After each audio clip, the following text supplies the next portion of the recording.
Мы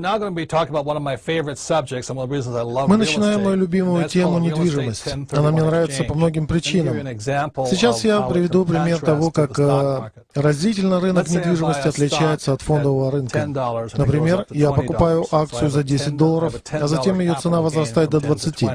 Следовательно, прибыль будет $10. Но мне достается не вся сумма. Сегодня налог на такого рода прибыль составляет около 35%, если я продаю акцию, и 15%, если я ее покупаю.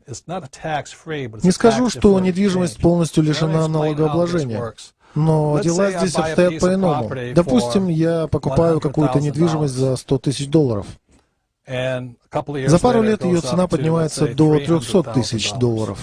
Продав эту недвижимость, я получу $200 000 прибыли, и мне придется заплатить государству всего 15%. Это не так уж и плохо, поскольку, сделая я это еще год назад, мне пришлось бы расстаться с 35% своих денег. Но вся прелесть недвижимости заключается в том, что я могу заключить сделку о продаже через агентство по недвижимости.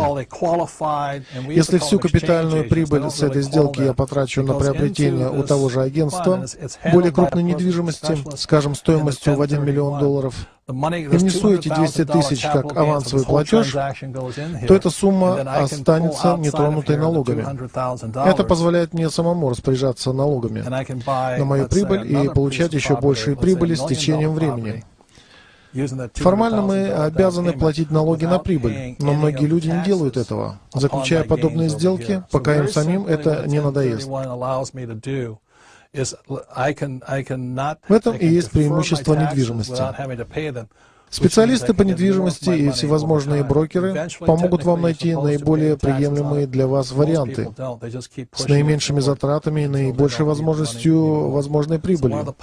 Итак, самым большим преимуществом рынка недвижимости перед рынком ценных бумаг является то, что вы продаете, но не платите налогов на прибыль.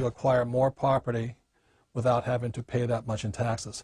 And so that's one of the advantages of real estate over paper assets such as stocks, bonds, and mutual funds. You can actually sell, but not have to pay the taxes.